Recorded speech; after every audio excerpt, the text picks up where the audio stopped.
Welcome to the Contented Couples channel. I'm Annie Power. I'm a couple counsellor in London, UK. And I'm speaking today to my colleague, Cynthia. Hi, Cynthia. Hi. Who has been helping people with relationships for nearly 50 years and married for nearly as long.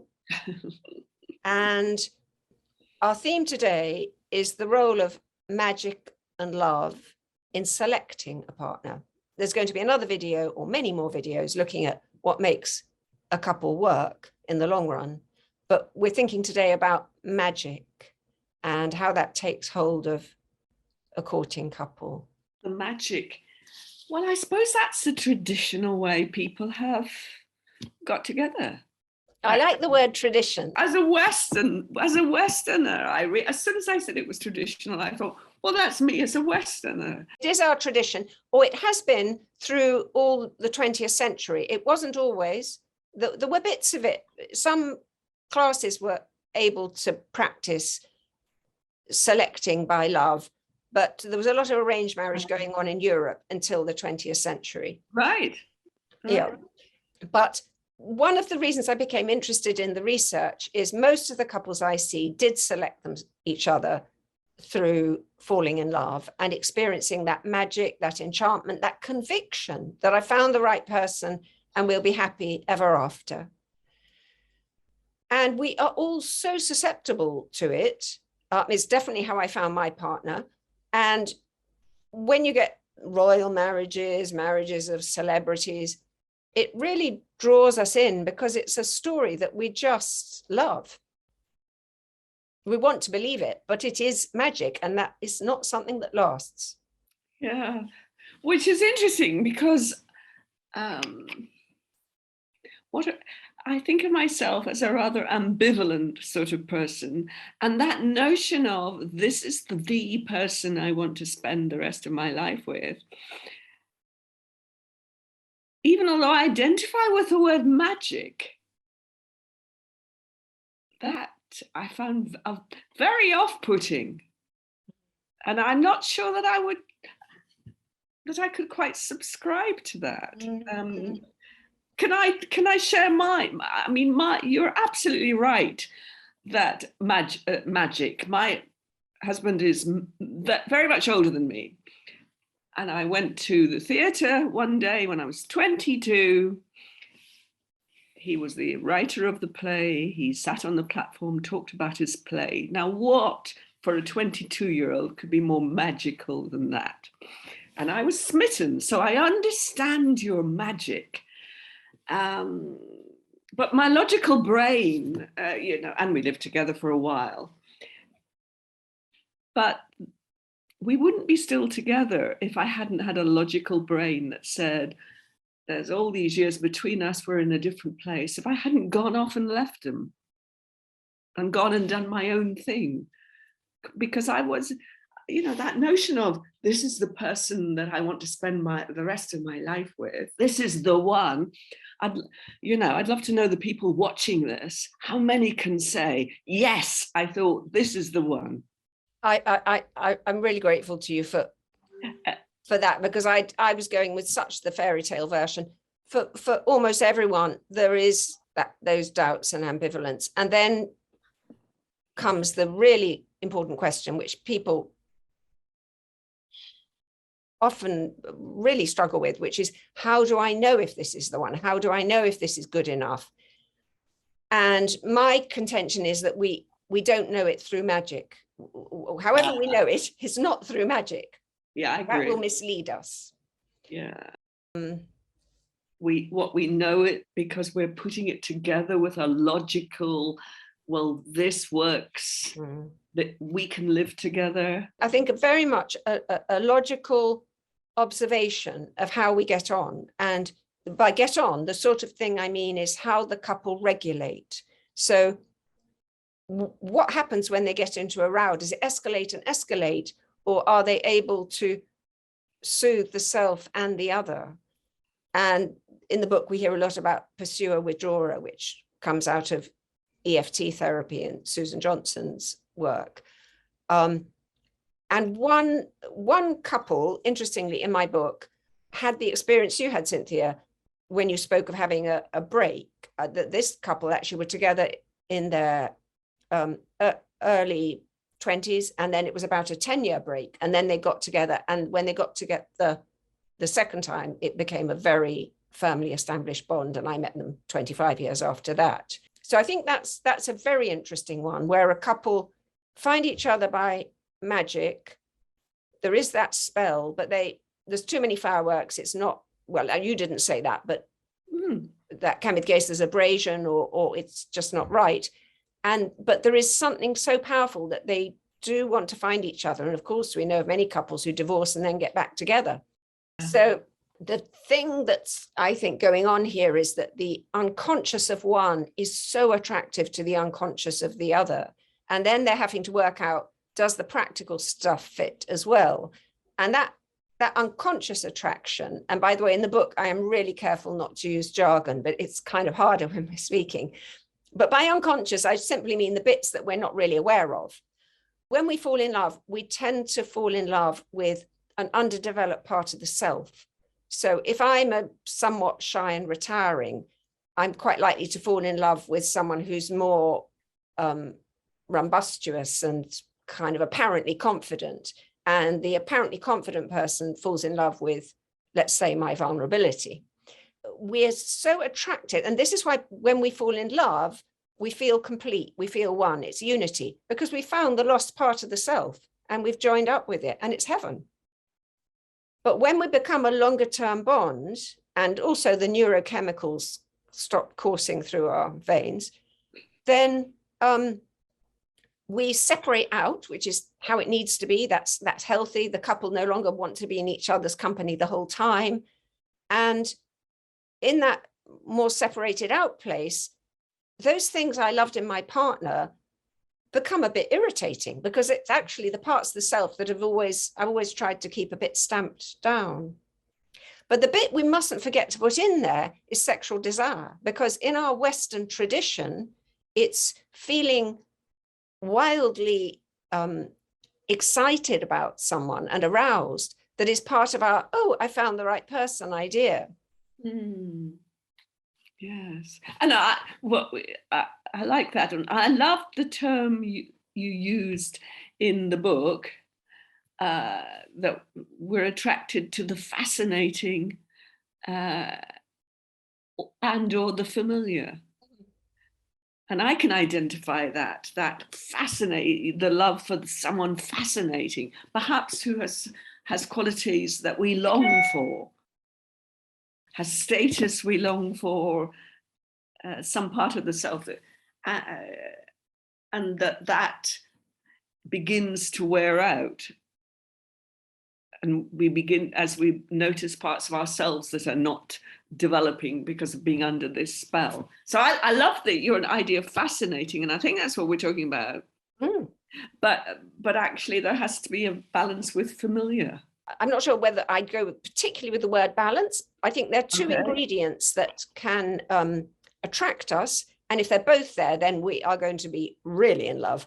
So the fascinating is this, I'm fascinated by the lost part of me. So I quoted, if I'm a bit shy and retiring, I'm fascinated by this more confident, outgoing person.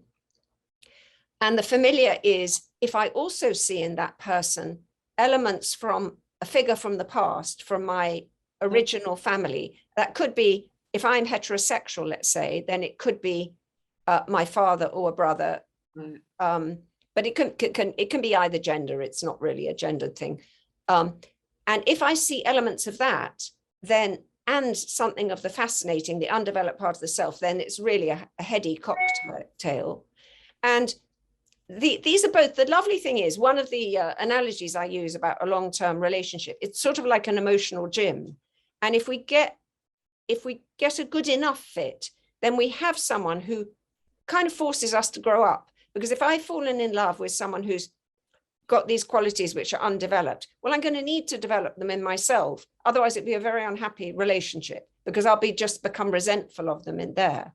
If I've fallen in love with someone who's a familiar figure, a parent or a sibling, that's something that needs to be worked through. And the positive version of this is that when we marry our father or marry our mother, which is expression we all know, and we've all seen couples that fit that. When we do that, the good idea is that we're hoping to produce a new ending.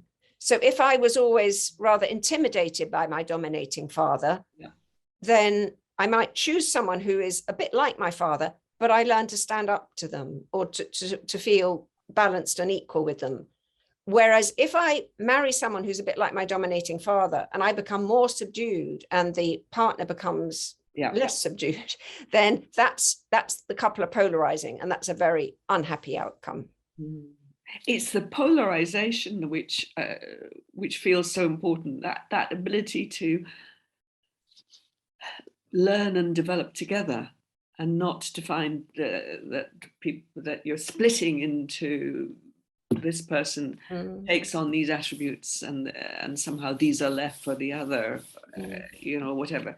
Can I take you back a few minutes, Annie, because you mentioned a couple of phrases which really interested me, and I wonder how they fit in. You talked about the pursuer and the pursued. Could you say a bit more about that and where this fits into Yes, the pursuer and the withdrawer. Oh, pursuer and withdrawer. Yeah, I'd love to. I think probably we're going to do more about that in another video. The thing that I think, the question that really belongs here, where we're focusing on how do you select someone who's a good enough fit for you? Yeah. And I definitely don't have the answer. And my book is very much about the selection actually matters less than what you do afterwards. We need to find someone where there is enough rapport, where there is enough, we regulate each other, and enough in each person, enough willingness to learn and to be influenced by the other. That's an idea from Gottman, a great writer on couples, that we need to allow our partner to influence us.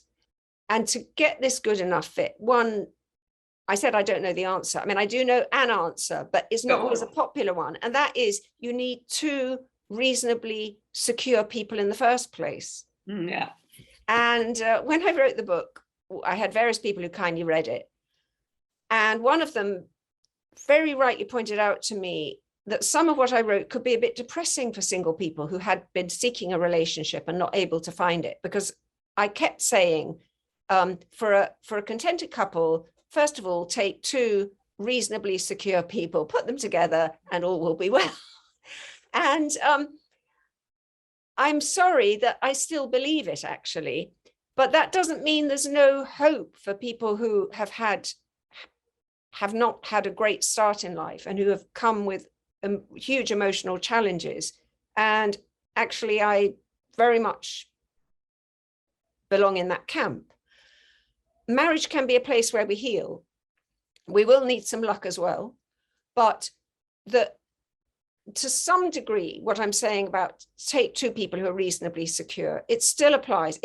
Put it this way, if you do have two people who are reasonably secure and they like each other, they will be able to make a contented couple. I really would say that, because if we have, and by secure, I mean, I'm using this in a slightly technical way, which is explained in the book. I'm talking about attachment security. A secure person in attachment terms, this is all explained in the book, is able to believe in themselves as lovable and to believe in the other as likely to love me. As likely to love me. Yeah. That the other person is able and willing to love me.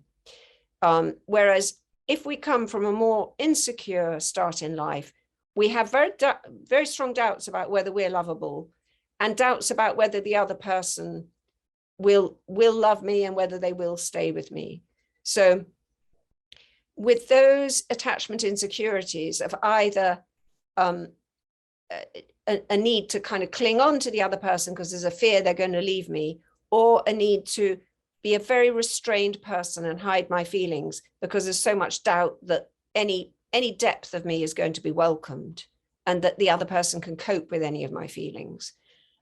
Those two positions of insecurity are from which we draw these these roles of pursuer and withdrawer. So the pursuer is the person who has grown up with an inherent fear that I'm not going to be able to hold the attention of my parent. They may not actually walk out and leave me, they might do, but they're not going to keep attending, they're not going to listen and be bothered with me. And the withdrawer has grown up with the experience that I can be in a relationship and I'll get a reasonable amount of attention, provided I keep any difficult feelings at bay. I wonder, I feel as though we're talking about safety all the time. Do I feel safe enough and care enough for this other person, feel safe enough that I can flourish? That really does nail it. Do I feel safe enough that I can flourish?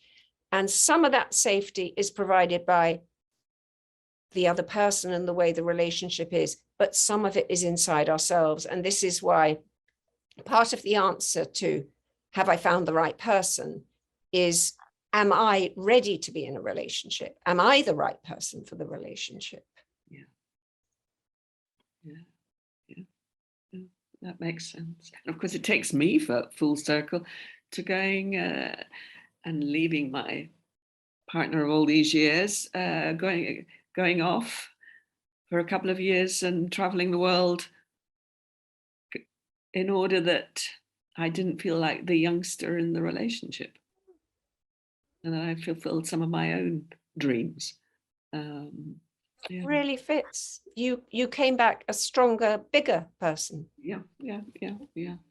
And older and older. Yeah. Oh, well, that I do think trust, safety, it being, and to go back to the title of one of your very early chapters, so that the relationship can feel good enough. And good enough is a very positive, not hairy-fairy, but this is okay. Yeah. Thank you, Annie. Thank you so much, Cynthia. And if you've enjoyed this video, please do subscribe with the blue button. And there's going to be another talk between Cynthia and I where we talk about what makes it work in the long run. Goodbye. Bye-bye.